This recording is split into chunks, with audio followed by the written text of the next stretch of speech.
Okay, welcome everyone. Welcome. My name is Ron. I'm an alcoholic. How you all doing? Welcome to the Conscious Contact Speaker Group of Doylestown. Got a couple announcements. Can we find our seats and get this meeting started? We have a great relationship with this church. It's very important that we remain and take care of the facility. The way this is set up tonight is not our normal setup. The church had a function in here, and so it's a little bit of an inconvenience. And we come over to set up, and I got to talk to the people, and I come to find out that they had a funeral today, a service, and afterwards they had a reception in here. And the reason I bring that up is because it was a 19-year-old boy, that whatever you call it, man, that died of cancer. So you keep him in his prayers. His name was Ian. And so sometimes, I don't know about you guys, but sometimes I can think my life is not that great, or, the parents and the family, had a tough time. So anyway, they actually donated those sandwiches to us. The church is so great to us, treats us so well, so please be mindful of the facility of that there. And that's all I really wanted to share with you guys. Ryan's going to come up here and relax, have some fun. Thank you.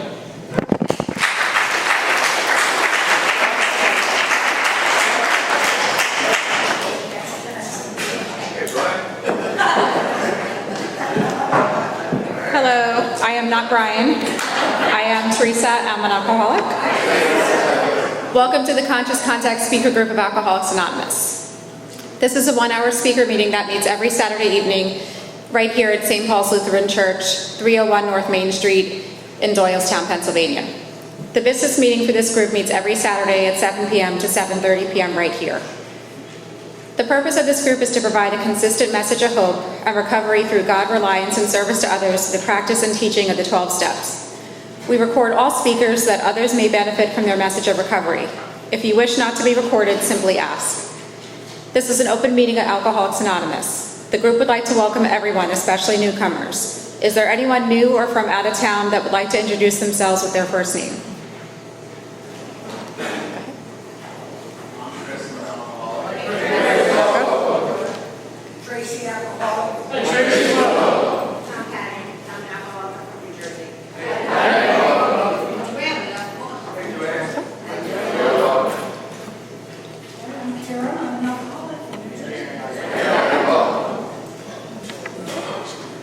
The Conscious Contact Speaker Group encourages sponsorship.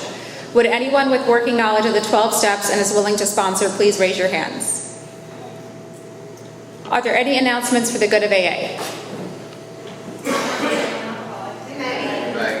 The Buckingham Big Book meeting is having their anniversary meeting this Wednesday, September 25th at Family God Lutheran Church, 4770 Route 202 Buckingham.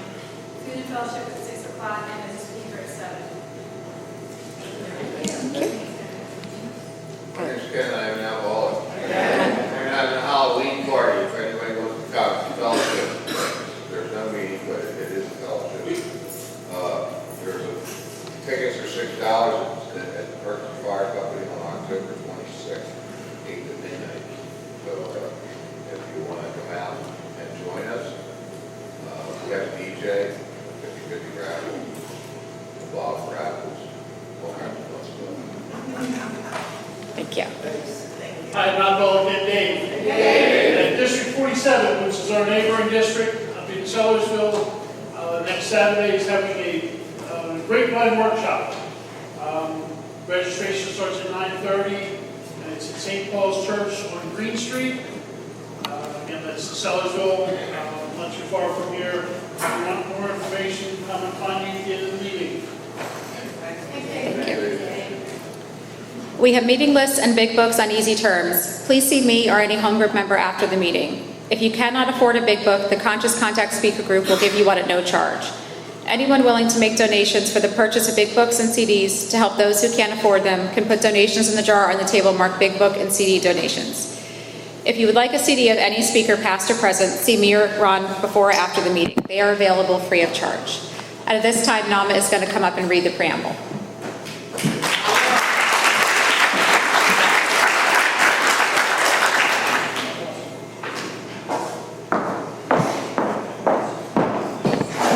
My name is Nama. I'm an alcoholic.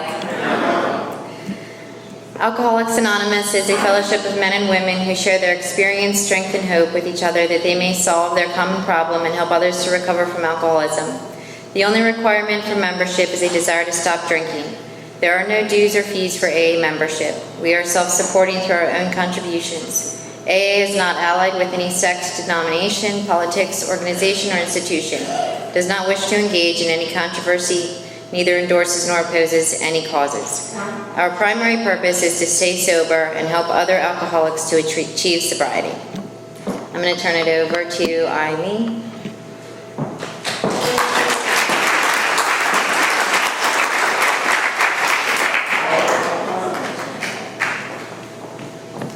Hey, I'm Eileen Green, I'm an alcoholic. The 12 steps of recovery of Alcoholics Anonymous. Step 1, we admitted we were powerless over alcohol, that our lives had become unmanageable. 2, came to believe that a power greater than ourselves could restore us to sanity. 3, made a decision to turn our will and our lives over to the care of God as we understood Him. 4, made a searching and fearless moral inventory of ourselves. Admitted to God, to ourselves, and to another human being the exact nature of our wrongs. 6, we're entirely ready to have God remove all these defects of character. 7, humbly asked Him to remove our shortcomings. 8, made a list of persons we have all the persons we have harmed, and became willing to make amends to them all. 9, made direct amends to such people wherever possible, except when to do so would injure them or others. 10, continued to take personal inventory, and when we were wrong, promptly admitted it. 11, sought through prayer and meditation to improve our conscious contact with God as we understood Him, praying only for knowledge of His will for us and the power to carry that out. 12, having had a spiritual awakening as a result of these steps, we tried to carry this message to alcoholics and to practice these principles in all our affairs. Here's Teresa.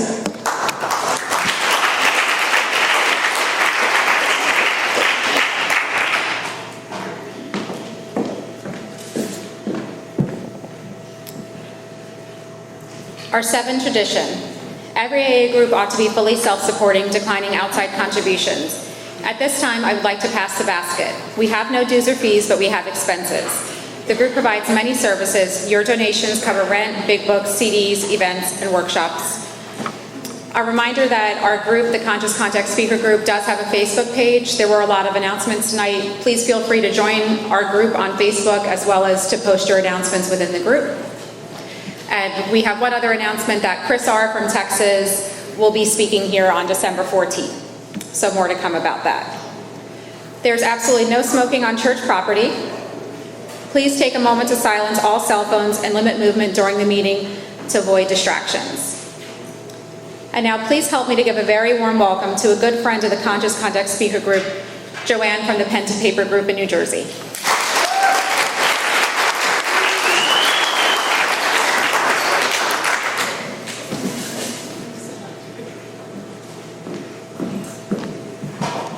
Hey everybody, it's a pleasure to be here. I want to thank Ron for his fabulous little text, and it's really a pleasure and an honor to be asked to go anywhere, but I'm getting ahead of myself.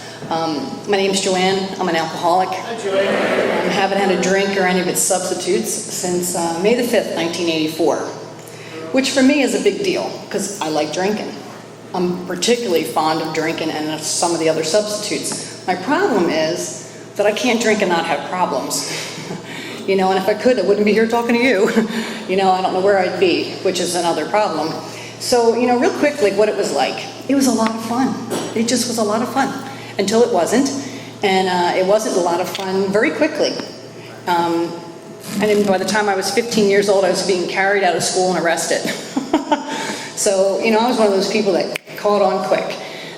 It never occurred to me that the problems I was having had anything to do with drinking or any of my other treats. It occurred to me that the problem was you, and if you would just do what you're supposed to do or go away, I'd be fine. And so I learned how to do that. When I was 15, I ended up in rehab because it was better than going to the youth study center. Yeah. I understand why an animal will chew its leg off to get out of the trap. That is a plan that I'm okay with. So I went to this rehab, and they hadn't had any teenagers before, and I was a little nuts. I wasn't right in the head at all. And the director of that rehab thought having sex with me would help. And if that's the truth, I'd have over 40 years, and I don't. That's between him and his God. the reason I'm saying that to you is I used that as fuel for a long time. You know, and the reality is, even though he's responsible for what he's responsible for, I put myself in harm's way. I didn't learn that until I got here. If you want to stop having incomprehensible, demoralizing experiences, stop doing things that create them. You know, I didn't get that. You know, so I was living in this situation for a while. I was in West Virginia and I was allowed to come home. My mom has her own little world going on. I'm not here because of anything I did or didn't do because of my mom. I'm here because of who I am. You know, and when I was in rehab, my mom came and they did the home thing. Right, and we talked to her about her stuff, and, and she said, hold on, am I hearing her problem is her home life? And they said, well, yeah, it's a big factor. And she said, not a problem. And she went home and moved. She put everything I owned in trash bags. And I mean, it's funny now, you know, and she said, you know, that's what you want to do? Have at it. You know, and it sounds really horrible to say, like to a 16-year-old person, but the truth of the matter is I had forfeited the right to live in her house. My mother, as crazy as she could be on any given day, never envisioned what I was doing. You know, and I forfeited the right to live there. So I was living in this other situation that was pretty volatile and violent, and the reason that's important is because I learned how to leave my body. I learned how to do, they call it dissociative disorder. I didn't get that label till later. And that worked for me. You know, I could start drinking again and I could do some other things again, and it didn't really matter what you did to my body, I'm not here. Elvis and I have left the building. You know, and I stayed disconnected until I got here, which was another 10 years. I lived down with this director and his family in West Virginia for a while, and I was doing time. You know, I was going to university, and I mean, I'm not stupid, I'm crazy. You know, and so I'm doing time, you know, but my mom got sick and I had to come home. And I was living on the couch, and it was just insanity, you know. But here's me after all of this, right? I graduated high school because the police don't come. That was the deal. And I left the house to go to Wildwood, because that's what we used to do back then. And I came to on a plane and going to Key West, Sunshine Airways, I'll never forget it. A big old mail plane with mismatched seats bolted to the floor, and a stewardess with no shoes pouring out of a fifth. I'm like, she's my new best friend, you know, and it never occurred to me that that's probably a bad idea. I'm not allowed outside of the city of Philadelphia, you know, but I'm not right in the head, and I'm drinking, you know, and so I almost got married there. That's another story. I'll tell you about it afterwards if you want to know. Basically, God has a sense of humor. So we decided to come home. I'm going to have a child and live happily ever after, because that's what you do. The reason that that's important, not just because he's my kid, is because I stopped drinking and I stopped using on a dime. They said, it's positive. I hung up and I stopped. Now that gave me the delusion that I could stop whenever I wanted. I had never tried to stop before. There's this part of our book talks about, you know, that they believe that some of us could have stopped early on, but why would we want to? And I'm like, yeah, why would you want to? You know, and I held on to that idea that I just stopped, so I'm in control. I became a weekend drinker. I became a all-you-could-drink Wednesday night drinker. They lost money on us. I mean, I couldn't get a cab to an after-hours bar. They would show up, we would come out in the cab, he'd be like, yeah, no. And they would just leave, you know. But, you know, when my daughter's home, I'm doing the right thing. You know, I actually had a picket fence around the vegetable garden. How insane is that? You know, but when I go to work, I work on South Street, and, you know, South Street was like nirvana for me. Drugs, money, booze, men, you know, and I would get there Thursday night, and I would work till Sunday afternoon, and my daughter was safe somewhere else, and from Thursday to Sunday, I lived like I really am. I made a lot of money, I don't have any of it now. You know, and I just lived two different lives, and it never occurred to me that that wasn't normal. That's what everybody did. But when I'm at home, I'm not drinking. I'm doing some other things to keep me going, but I'm not drinking, so I still think that I have control over this. I met this guy after a relationship went down in flames, and directly because of my drinking, and he was a little odd. He was older than me, which wasn't really weird because people my age weren't having the experiences I was having, so I was not attractive to anybody my age, and I didn't get them. They were like kids. But he didn't drink, and he didn't get high, you know, and he's in the bar business. But, you know, like, I don't really care. He's just got a boyfriend. He's not my father. I don't really care. So we make a decision to live happily ever after, and I remember making that decision, and I remember, you know, planning all of this, but I came to driving a pickup truck a little while later. I don't own a pickup truck. I don't have a driver's license. It was empty, so I didn't know if I was coming or going. And I was in Maple Shade, which is like the dark side of the moon if you're a Philly girl. And, so I asked my friend that was with me, like, fill me in. Like, first of all, I know whose truck it is, but does he know I have it? And she was horrified because I was driving. And I'm like, I didn't say I can't drive. I'm just saying I don't know what we're doing. And she's like, you just moved to Maple Shade. And I'm thinking, this is not going to go well. So, I moved into Maple Shade and I set up house. We're going to play house and we're going to live happily ever after because that's what you do. And I'm thinking this is going to work for me because this guy's in the bar business, right? And he's 8 years sober. Just goes to show you the bad decisions you can make sober, because I should have had one of those fireman shirts that say stay back 500 feet. Like if he had a sponsor and a third of the brain fired, he wouldn't talk to me because I was out of control. And I have a 5-year-old kid in tow and I think I'm fine. She goes to a private school on Pine Street. I lived in the right neighborhood. Outwardly, everything looked good. Inwardly, I'm dying an inch at a time of untreated alcoholism and I don't even know it. I just think this is how everybody lives. I think I'm crazy and I come by that honestly. And if you think I'm a problem drinking, you should see me when I'm not. Without a buffer between you and me, you're not going to like this. And so I'm living in Maple Shade and we're setting up house and we start having that conversation. You want to do something about your drinking? So I said, yeah. What I meant was I want to do something about you bothering me about my drinking. And I started smoking pot and going to meetings because, if you're going to keep drinking, it's a great way to kill an hour, and I had no intentions of stopping, and this isn't for me. I don't know if there is or there isn't a God, I could care less. Atheists have more convictions than I did. And I just was there trying to get a get out of jail plan. I got to figure out how to get out of Maple Shade. This is going south. So my sister was watching my daughter. My sister's the only normal person I know. Like, trust me, she's incredibly normal. It's a little creepy. But anyway, she had my daughter and I came home a day late. And I figured, she's with my sister. So my sister explained to me that if I want to keep my kid, I need to stop drinking. You want to drink and go run, go ahead, but your daughter's going to live with me. And I made the decision to stop drinking. I'm done. I'm done drinking because I just said I'm done drinking. And I said that before and I stopped and I stayed stopped. I'm good. And a week later or so, I went out for lunch with a friend of mine. I can tell you where I was and what I was eating, but the bottom line is I went to the ladies' room, I came back, there was a beer sitting there, Tsingtao beer. Wouldn't have picked it for my last drink. Drank it. I didn't know that I didn't have a defense against the first drink. I didn't know that if I don't have a relationship with a God of my understanding, I'm going to drink again because that's what I do. I didn't know that I had a soul sickness that required a drink. So, I'm drinking because that's what I do. I'm drinking, and then I realized, oh wait, I'm not supposed to be drinking. So I started doing a little cocaine so I didn't look as drunk as I am. Because you got to straighten up and fly right, And I don't know if you've ever been in the pool and you can hear people talking, but you can't really hear it. It was like that.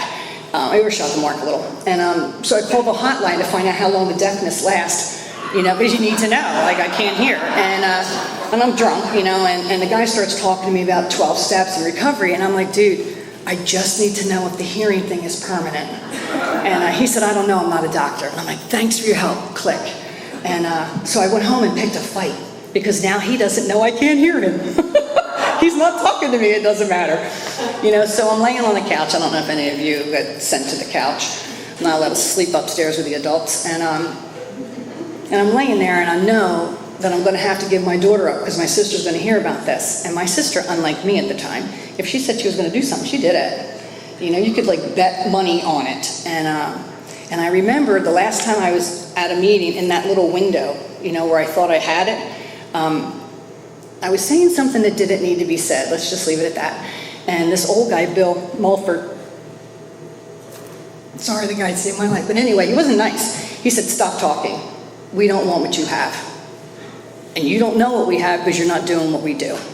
And I'm like, I'm a newcomer. I'm the most important person in the room. He's like, actually, you're not even on the list. Oh yeah. He said, you have no idea what we're doing because you're not doing what we do and you're wasting our time.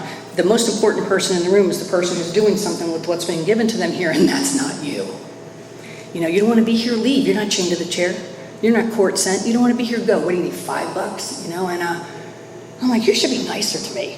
And he's like, I am being nice to you. You're dying of untreated alcoholism. It's not necessary. And then he gave me a big book, which I still have.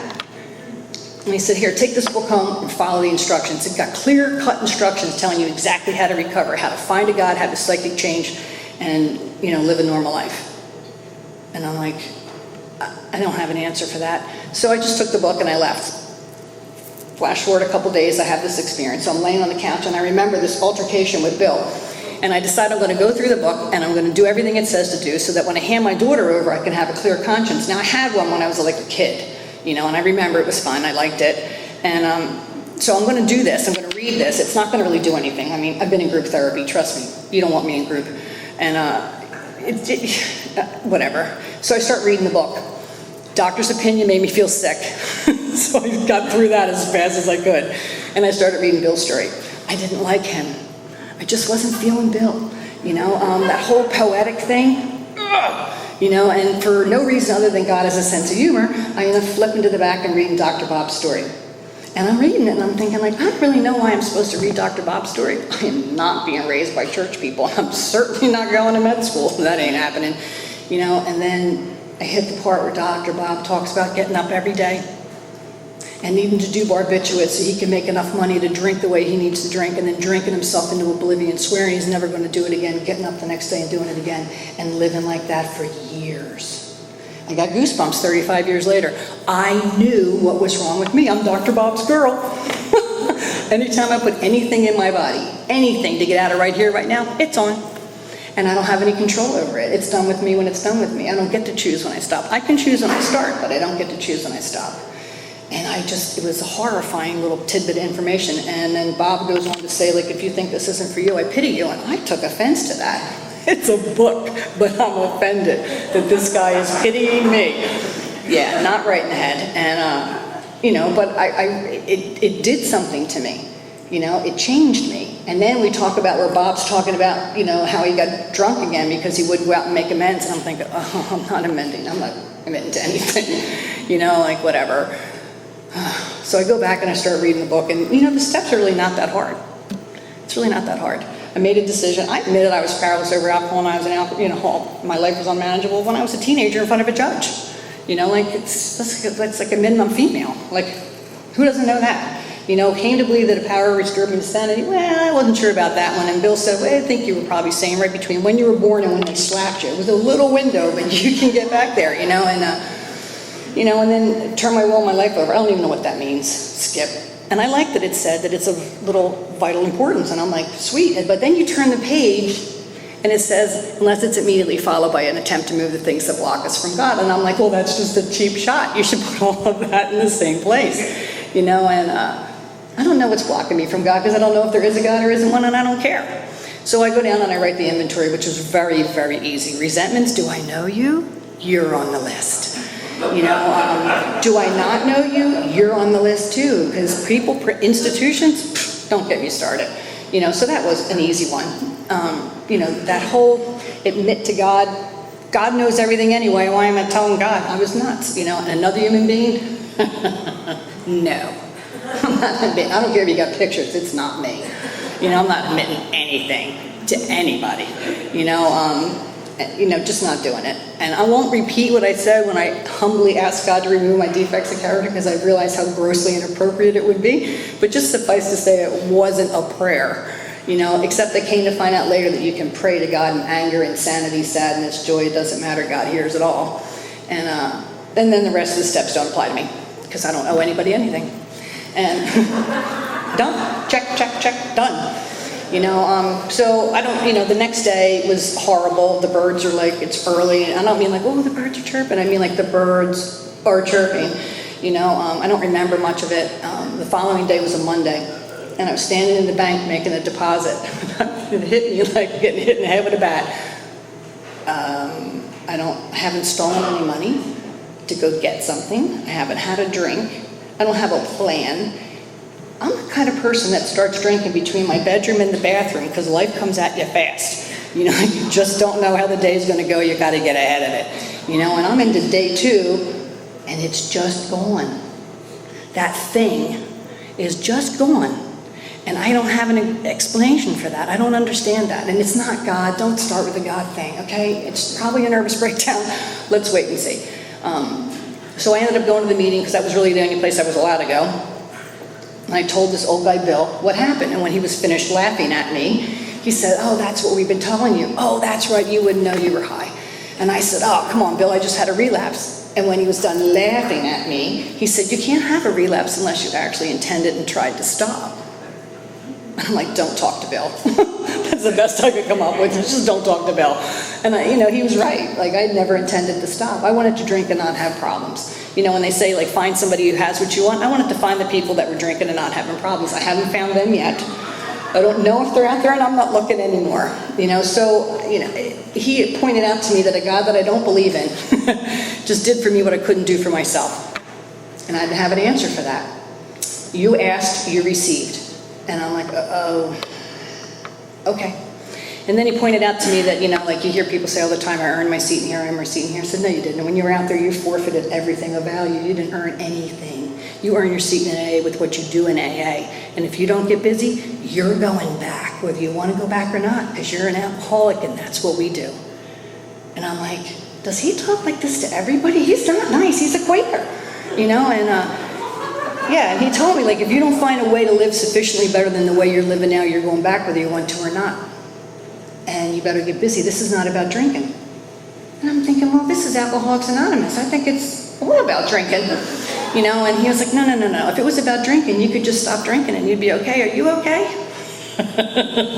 Stevie Wonder could have seen that I was not okay. Not even close. It was bad. It was really, really bad. Like, here's me. I'm in the meeting and I'm nuts. I'm not right in the head. And some lady, very nice little church lady, hands me how it works. And she said, why don't you read this? And I almost told her what I thought about her telling me what I needed to read. And before I could do that, Bill leaned over and said, out loud. I didn't even realize that that's what he had been reading, because I'm in the room, but my head is like running around. I don't like anybody. My home group had 300 or 400 people on a Friday night. I don't like any of them. I'm here because I don't want to lose my kid. You can't get sober for somebody else. I did.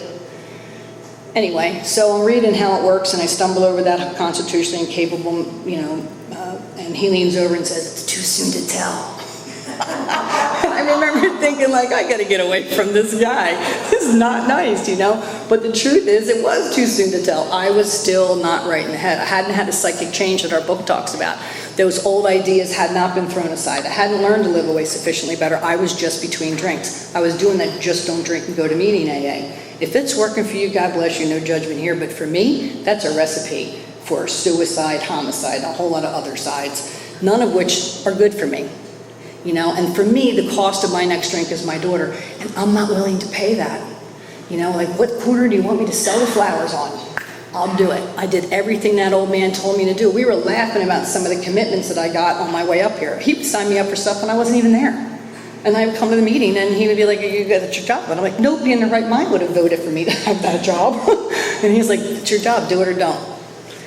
Okay. And I go over. I used to be the greeter for a women's meeting. And I would just say, hi, welcome. We're having a women's meeting. We could use your support. In my head, I'm thinking, it's a cat box. Don't go. But I didn't say that because Bill told me what to say. So I'm shaking hands. And I'm like, so I'm thinking, I thought this was an honest program. And he's like, you know what, then don't do it. I'm going to sleep tonight and you're not. Oh, okay. And then he would give me passages to read out of the big book. The alcoholic is the extreme example of self-will run riot, though he usually doesn't think so. But he must be rid of the selfishness or it kills us, and there seems to be no way of doing that without God's help. I can't quote things out of the big book because I'm a brainiac. I can quote them because I stood in front of the mirror and read them to myself until I knew why it applied to me, because that's what Bill told me to do. And when I would tell him, well, just tell me why it applies to me, he'd say, no, you're going to want to argue with me and I don't feel like it, so do it or don't. I'm not suffering, you are.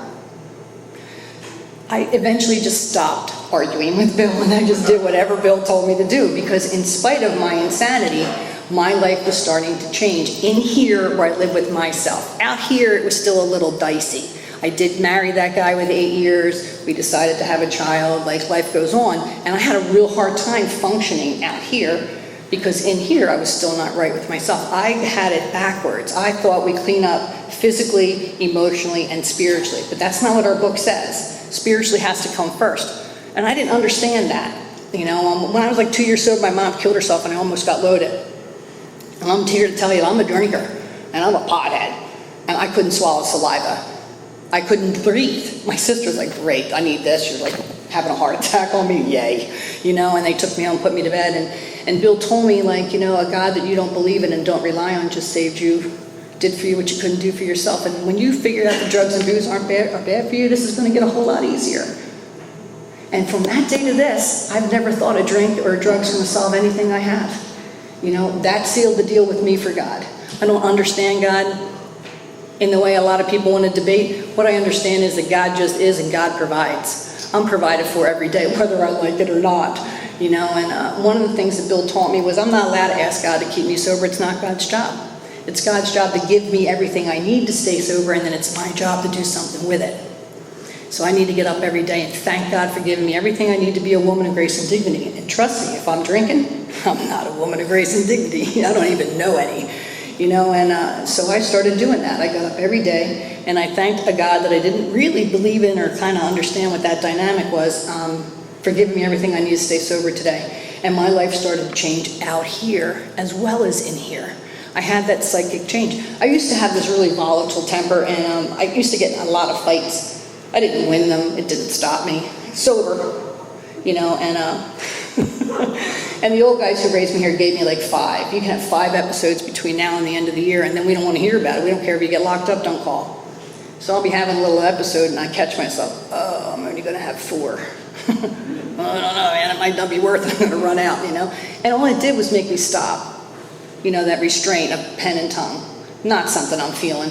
What I learned, and I didn't learn it to have a spiritual experience. I learned it because I was afraid of running out of outbursts before the end of the year. It's all about me. I've always had a job, whether I like it or not, and like these guys saw more in me than I did. They knew who I was as a sober woman before I did. And they refused to treat me like the insane drunk that I was. They treated me like a sober woman who just was not doing what she's supposed to be doing. And I became that woman, oddly enough. Who knew? I had a child in recovery in that marriage, and when I was 13 years sober, that marriage ended literally overnight. That's between him and his God. And they're sorting that out right now. I have nothing to do with that, I might add. And I called my sponsor and I told her what happened, and she said, you got to clean up your side of the street before you make any decisions. And I'm like, okay, look, I realize it's like 6:30 in the morning. Maybe you didn't understand what I just said. And she said, I heard everything. You need to clean up your side of the street before you make any decisions. So I hung up the phone and I put everything down on paper like I've been trained to do. After my mom died, I went to a retreat and I met a woman, and I would not know her. She was sitting in this room today, but she saved my life. She told me when I did my 6th step, it's really easy to ask God to remove all your defects of character when your hair is on fire. Everybody does. It's like the ultimate fox prayer, but she made me write a list of things that I was willing to do differently. And then she made me sleep on it and get up the next day, and are you willing to commit to that? And I'm like, yeah. She goes, when you wanted to stop drinking, you had to have something to put in its place, and you put the steps and this program and people like me in its place, and you don't drink. So if you want to get rid of these other defects, you better have something to put in its place, or you're picking them up. Are you willing to commit to that? And I am. And she said, all right, well then go ahead and ask God to remove them, because you got some work ahead of you. And I've been doing my inventory that way ever since. And I go to the women that are around me and my sponsor, and I tell them what's on the list, and when I'm not doing it, they say, time out. What you're doing is not on the list. And I get back on the list. And that process has always got me what I wanted, which is to good. I just want to be okay. And married life, I was in the bar business in East Camden. Married life was a little bit rough. He had his own program, none of my business. Anyway. So, I was at work in Camden, and I was almost beaten to death during a robbery. And I shot and killed my assailant. And I was on my hands and knees begging for that man's life when they came and told me that he had died. And I was done with God. Just done. Any God that thinks I need this, I want nothing to do with. I'm done. And that old detachment thing I told you about, when I learned to separate myself from myself, came back like that, just came right back, and so, it starts. It's not anywhere near as organized as it looks like it is on TV. It is a dog and pony show, and I was the dog and the pony, and I'm standing there, and this paramedic comes up to me, and he said, you're really beaten up, and you're going to go into shock, and I'm going to give you something. I'm like, really? I'm a drug addict and I'm an alcoholic. And I don't know what you think you have to make this go away, but if you give it to me, you'll be zipping me up in a bag. You want that on your conscience? And I went off on this little tirade. And the guy is like, whoa, what, just, okay. And he walked away. And I remember thinking like, huh, that was weird, that was odd, where did that come from? And he came back with a bigger paramedic. This old guy, I clearly remember them walking across the room and thinking, oh, this is how it ends. They're gonna give me emergency treatment, and guess what? I'm not coming back. I've been through a lot of stuff, and I just can't even wrap my head around this. And while I'm having this, conversation with myself about how this is where it ends, somebody stepped in front of me, a friend of mine, and he said to the guy, when she drops, I'll bring her to the ER. I could not see that God was doing for me what I could not do for myself, but what I would have done for myself. He physically stood between me and the end. They made him sign a paper, he had to take responsibility for me in writing, and he did that. And they didn't medicate me that day, and I would not be standing here today had they done that. I just wouldn't. I don't have the fortitude for that kind of pain, I thought. I found out that my neck was broken and my spinal cord was compromised. I lost my business, lost my house, whatever. My husband thought, that ex-husband thought it was a great time to renegotiate the divorce, so he got all the money, but I got the better life, and I'm good with that. And it's funny, like I'm going to meetings and I can't sit because I'm beat up, so I'm standing in the back of the meeting. Just got to keep the bones moving because I'm going to have to walk to my car, and that makes people really nervous, and I can't help you. If that bothers you, you got to go somewhere else. This is as far as I can get today, and I need to be in a meeting. And my sister, who's not a big drinker, went out one night for happy hour, and she ran into a friend of ours that we hadn't seen in a while. And she said, how's Joanne? And Terry told her. And she said, bring me her medical records. I work for a neurosurgeon. And the guy fixed my neck for free. He did it because it was the right thing to do. The insurance company wasn't willing to pay because they thought I was going to go to jail and they'd be off the hook, so they weren't paying. I mean, I can wrap my arms around my grandchildren today. And he said to me, I have a God-given gift, and I only get to use it in the operating room, so I can do that for you. Anything else you need, I can't help you with, but I have a staff that will help you work with the rest of it out. And I said, well, that sounds like a lot, And he said, well, yeah, it really is. And I said, that sounds like a lot of narcotics. And he was like, well, yeah, we're taking a half an inch of bone out of your hip. Yeah, it's going to hurt. I said, yeah, I can't do that. He said, excuse me? I said, I can't do that. I'm not sure I'm going to stop hitting that button. I was soul sick. I was soul sick, and I was angry, and I was consumed with I don't deserve this. Why me? Why not me? But anyway, and he said to me, well, you better get right fast, because this isn't going away. And it took me about 6 months to get right. I needed to be crystal clear on what pain I'm treating. If I'm not clear on the pain I'm treating, I'm in trouble. And I needed to get right, and I did that. And I heard this old woman, Eve. Eve's been in my life twice. I'll tell you about the first one later, but this one, I went to this women's convention, and none of the women I was supposed to meet show up. None of them. And I'm in Philly without a car because you can't give me the car in Philly. And the only thing I remember is this woman, Eve, saying that she would rather die than heal just her body because it's hell to live when your soul is sick. Now here I am, 12 years later, 13 years later, and I can hear her saying to me, it's hell to live when your soul is sick. And I had to put that first. I had to get right first. I had to clean that out in here where I live with myself. And I went in, I had it done, and it didn't own me. I didn't feel like I was getting a free pass. I didn't, it just didn't own me. Oddly enough, it actually does what it's supposed to do. Who knew? Not me, I swear to you. And then I just started building my life again. I was out of work for 3 years, living on credit cards because I had a little kid, and it was great fun. I went to school for a trade, computers. I don't even own a computer. I had to go out and get one. I just said, look, what can I do to make money? I got a kid. And I have an older daughter who came back into my life after that happened. And that was a heavy price for me to pay. I took someone's child and I got mine back, and I had a hard time with that. But I don't get to choose how God works in my world. I just get to do something with what He gives me, so I get this job, I don't know, I'm out of work for 3 years, I'm $62,000 in debt, un-American not to be in debt. And I get this job, and and I go in for the interview, right? And I don't look good on paper. I'm a bartender, I'm a bar manager, and here I am applying for a job at a newspaper, and I just said to the guy, look, here's the deal. You know, I'm not looking to build a resume. I'm not looking to job hop. I'm an investment. You want to invest in somebody, hire me. You want somebody to hit the ground running, I can give you 3 names. He was like, what? Nobody tells the truth in an interview. I'm like, well, why would I lie? You're going to figure it out like in a week. You know, and they gave me that job, and I was there for 10 years. And I had a great time. You know, although I'll tell you that in the beginning, I kept waiting for my key card not to work. Someday they're going to figure this out. I'm winging it. You know, but it worked out really well. My injuries caught up with me when I was there about 10 years, and I was taken out in an ambulance. It's like a theme of mine, leaving work in an ambulance. And, you know, I'm considered disabled. I consider myself retired. You know, and but the funny thing was, like, losing my job and getting hurt again and all that stuff was really hard for me. It was a very dark time. It was like I got robbed all over again. And I forgot that that's not why I'm here.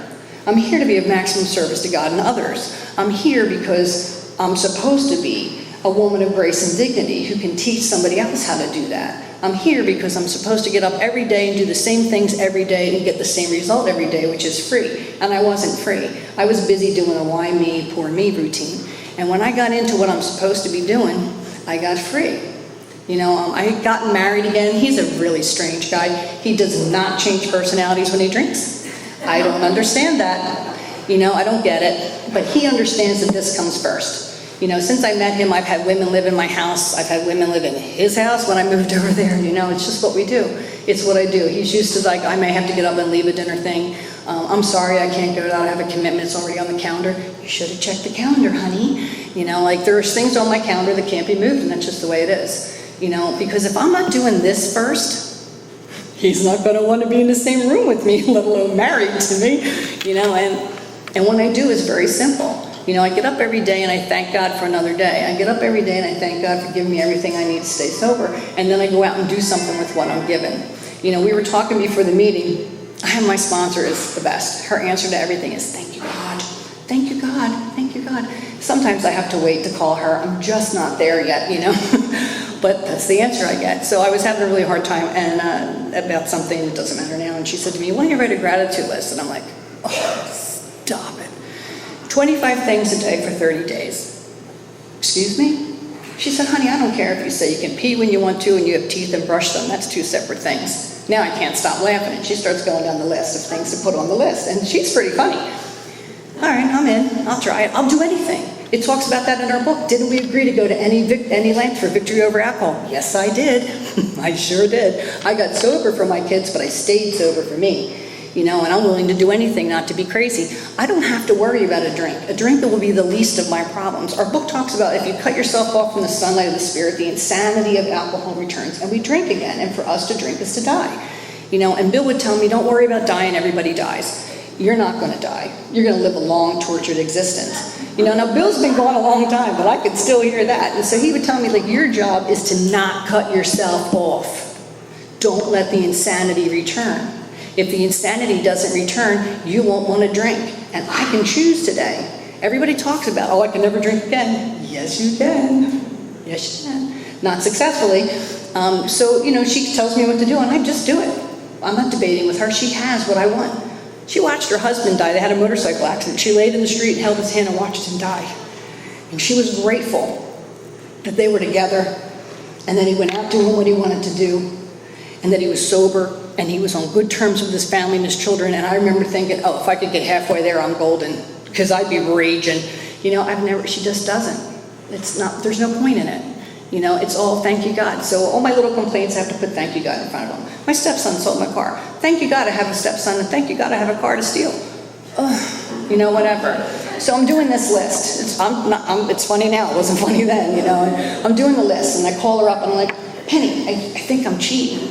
Like the first 8 or 10 things are the same every day. I'm not trying to pad the list. And she goes, oh, honey, that's called consistency. You can put that on your list. Like, who knew? Well, she, you know, so I'm like, oh, duh. Okay, so I'm doing this. I get about 27 days into the list, and I lost the book. I used to carry it around, so when things came up during the day, I could write it down. And my first thought was, oh, no, I'm going to have to start over. You know, so I called her up. I'm like, Penny, I lost the book. She's like, what book? Like, I carry the little list book around and I write my stuff down every day. Things pop up during the day because I'll forget. I got the attention span of a cricket. Like, I got to write this stuff down. And she said, no, honey, the book's not for you anymore. Somebody's going to pick it up and they're going to read it. And they're going to think, this is really weird. And they're going to get a few pages in and they're going to understand what it is, and it's going to change the way they see their world. Your job is not to make the list. Your job is to be of maximum service. It doesn't matter whether you know who you're serving and helping. That's none of your business. And I'm still thinking, do I have to finish the list? And she was like, a couple weeks later, we were laughing about it. And she said, in all the years I've been sponsoring women, you're the only person I ever know that's actually done that. I'm like, what? And she goes, yeah, don't know anybody that's ever did it. Yay me. But here's the funny thing. I still do that. When my skin gets too tight, I still do it. And I have women in my life and I give them the list and they all go, her in the list. But the ones that do it, a couple weeks in say, this is changing something. I feel different. I see things differently. That psychic change that the book talks about, that throwing away old ideas, that finding God within. It talks about, like for us, the answer is within. It's obscured by calamity and pomp and all these other good things, but God is within every time. And if I don't go within, I go without. And I'm not willing to do that. I don't have to. Don't get me wrong, I'm not getting ready to ascend by any stretch of the imagination. I have days where I would like to watch it burn down in the rear view, but they are few and far between, and I know that they're going to pass. It'll pass. When I'm drinking, it never, ever, ever passes. It just gets worse. I used to complain to Bill and later to my friend Whitey. I've been raised by men here, honestly, because the women were afraid of me. Let's just put that out there. And they all are very, very clear on what it is that we're doing here. This is not about not drinking. This is about living right. And this is about living under God's grace and knowing that. Our book talks about the proper use of willpower. When I align myself with God's will, I am a force of nature for good. Obviously, the answer to that is if I don't, we all know how that goes. I don't like the way that feels. I'm a pleasure principle kind of girl. If it makes me feel good, I want 6 of them. So this makes me feel good, so I do it because I want what I want. Bill told me to bring that I want what I want in here and use it, turn it to my advantage. All of my defects of character are never going to go away. I'm a human being, but I can get them right size and I can put them to work for me. And I've learned to do that. It's been a long time. Don't get me wrong, I'm 35 years sober and it hasn't been, my first anniversary, they called my name, I just sat there. I had nothing nice to say, and I knew better than to get up there and tell them what I really thought. So I just sat there, and there was a collective sigh. They were all like, oh, thank God. I used to sit next to my friend Timmy, because he always brought up the topic of anger, and then I could have this big tirade, and then Timmy is like, no, you can't do that anymore. But I don't do that today. Like my anniversary is not about me being sober. My anniversary is about this is a way to live sufficiently better than the way I used to be living. This is about I can live like this no matter what happens. Sober never sucks. Life sometimes. I've had some experiences where if Christ would have explained to me how well they would have worked out, I would have passed. But that's just life, and it's going to happen whether I'm drinking or not. So if I have to choose between being in pain for a long time or being in pain for a little bit, I'm picking a little bit. I don't like to be in pain. No big spiritual axiom. I just don't like to be in pain. But funny enough, seeking relief from that gets me closer to a God that I didn't care about or want anything to do with when I got here. I'm right with God today. I understand God today. God's job is to give me what I need. My job is to do everything with what I'm given. It's a very simple way to live. My God provides. If it hurts, if it's not right, and here I live with myself, it's not of God. It's just that simple. I used to complain maybe I'm just a violent person. Maybe I'm just a compulsive liar. There are people, and they were like, oh God, stop. If you really were that person, you'd be okay with it. Are you okay with it? No. That's because you're doing a violence against your own nature. Why don't you just start trying to live the way God would want you to live? And I wasn't really sure what that was going to look like for me in the beginning, but I know what it looks like for me now. Incomprehensible demoralization is not part of my world. I don't participate in it. I don't live with it anymore. I have a solution. And, you know, like, don't get me wrong, I could drop dead before this meeting's over, which would be rough on you guys, but I'm not promised anything. Nothing. Not even my next breath. But I know I will be female tomorrow, that if I get up tomorrow and do the same thing I did today, I will be placed in a position of neutrality, safe and protected. Drinking's not going to kill me. Drugging's not going to kill me. They've already tried. It's going to be something else. You know, that's not my problem anymore. My problem is not cutting myself off from the sunlight of the Spirit, and I know how to do that because I was taught how to do that. I still have the same book that old guy gave me. It is in Technicolor now because I highlight things. You know, here's you want to get a good giggle? Put a date in the back and pick a color. Next time you go through, pick another color. It's shocking, the stuff that shows up in that book that wasn't there the first time. I have pages that are just, the color is mind-boggling. It's not found in nature. But obviously, it speaks to me still. You know, I belong to a home group that started in my living room. I know that sounds really nice, but that's not what it was. I had a group of women that I was taking through the big book, and they were all as crazy as I was. And they were calling because they're young, so they're up all night. You know, I got kids, I got to go to work. Like, go to sleep for God's sake, you know. And so I said to my friend Beth, like, I'm just going to take them all together, and then they can start calling each other. She's like, I got a couple too. Let's do it. So we brought them all to my house, and we said, look, we're going to do this meeting. The day of that first meeting, I live in a little apartment in Haddon Heights. My room, my living room and dining room is one area. It's about, well, you could put my whole apartment in this room, let's just say that. That room was full, the porch was full, the steps were full, and people were sitting in my downstairs. I had to go to my sister's and get chairs. So it was like a whisper down the lane meeting. Beth and I split it up. She took half of them, I took half of them. And a lot of those women dropped off when they found out what we were really going to do. It says that there's clear-cut directions. When it says pray, we pray. When it says write, we write. When it says make a decision, we make a decision. When it says tell the truth, we tell the truth. And a lot of women dropped out. They weren't feeling that. They were looking for like a girls' night. Good for you. You know, eventually we outgrew my house really quick, and we moved around a lot. And we found a church a little while ago, and they let us have 2 rooms. Because it was really hard closing the meeting when we started the inventory. You don't do your 5th step with us, but it's pretty intimate conversation. And there's an average of 52 women a week at that meeting now. It's got nothing to do with me. It's not my meeting. You know, that format for that meeting has gone to Chicago, California, Puerto Rico. I can't even remember, you know, Akron. How cool was that? I was in, that's another story, but, and it's got nothing to do with me. I just didn't want to listen to them calling me in the middle of the night. I wanted them to call each other. So I threw them together, and here we are 19 years later, doing the same thing. It could take us a month to get through 2 pages. I don't care. The important thing is that we understand what it is that we're reading and why it applies to us.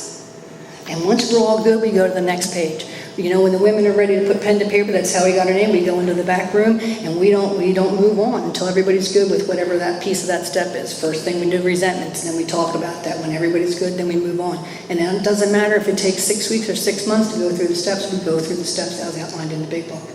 And the beauty for me is sitting back and watching them teach other women. Is sitting back and watching them bring women in who get sober in our home group and stay sober and teach other women. You know, I've done my job. Bob says he does it because he has a sense of duty. It keeps him from drinking. He repays his debt to the other person, and he likes it. You know, and that's why I do it. It's a beautiful thing for me to hear one of the women I sponsor say something that Bill told me to somebody else. I've done my job. You know, I know what my job is. It's really easy. You know, it's just who I am. You know, I get up every day, and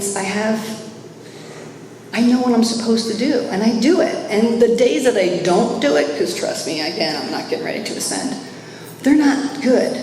My skin's too tight, and I don't like that. So I don't have too many of those days anymore. You know, I'm living the life I want to be living. I'm in Puerto Rico in the winters. I don't like to be cold. It physically hurts. Anyway, I have a home group there. I do 3 meetings a week there, and I have a job. I'm there from January to the end of March, and I have a job when I'm there, because those guys are holding the fort down while I'm at home in the summertime. I have a job there. You know, I'm going to China and Tibet. I'm leaving on Monday. I've already found an English-speaking meeting 15 minutes away from my hotel in Beijing and 15 minutes away from my hotel in Shanghai, because I'm here to tell you, if I was drinking and I made it to China, I'd be drinking. So why wouldn't I do this wherever I go? This is just who I am. You know, I've been on family vacations and had to leave them at the hotel. I got to hit a meeting. Not because I need a meeting. I'm good. I'm okay. I'm good. I'm living safe and protected. But because I need to be a part of this. I need to stay plugged into this. I need to not forget that left to my own devices, I will self-destruct, and I'll take as many of you with me as I can, because misery likes company. You know, and I don't live like that anymore. I don't have to. You know, my life is very simple, and there's stuff going on that I wouldn't sign up for, but it's good. You know, if you're going to have problems, you'd want to have mine. And I'm glad, I'm grateful for that. We were talking before the meeting about regrets, and you know, one of the things people, if only I had done this, it would have turned out better. Well, my thinking is if I had done something different, it could be profoundly worse. I might not be standing here talking to you. You know, so I don't really have any regrets. Don't get me wrong. I would have loved to have a psychic change when I was doing acid when I was 15, you know, and I probably did, but it wasn't for the best. You know, I would like to have my epiphanies in the movie theater when I'm sitting there drinking, watching Gone with the Wind and sweating when they're burning Atlanta. You know, but it's just not how it happened for me.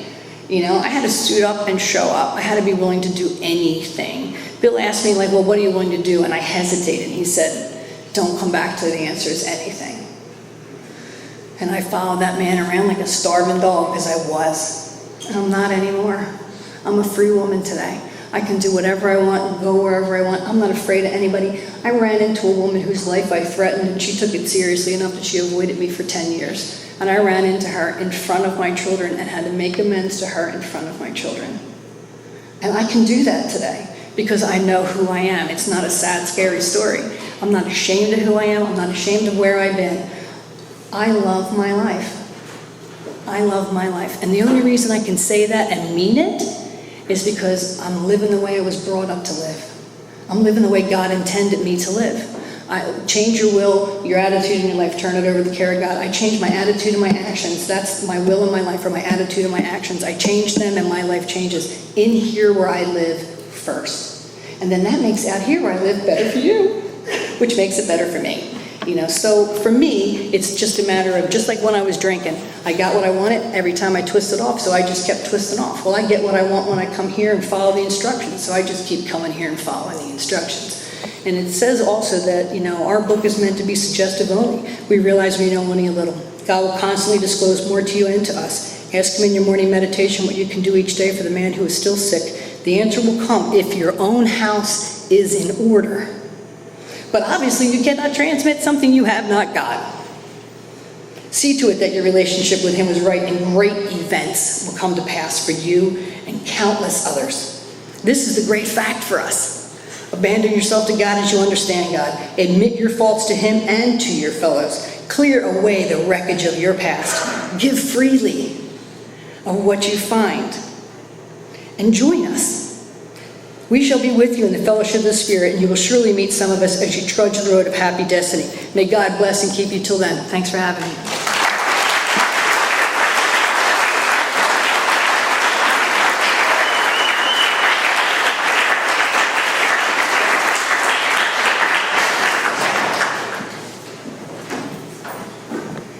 All right, thank you, Joanne.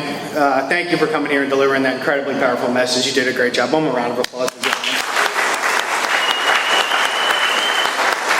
A couple of quick announcements here. The food and fellowship for this meeting starts at 8 o'clock, so if you want to get here early, you want to get something to eat, you want to come, hang out, help a little bit, we're always looking for people to help. Normally we put away the chairs. We don't have to put away the chairs tonight, so we just leave the whole setup. So if you normally help us with the chairs, just hang out anyway, have a sandwich, you get the night off tonight. We're probably going to Perkins after the meeting if you care to join us. It's customary for us to thank our speakers. They come here on their own time, so we normally form a line to thank our speakers personally. And if you care to join us, we have a nice way of closing. Thank you.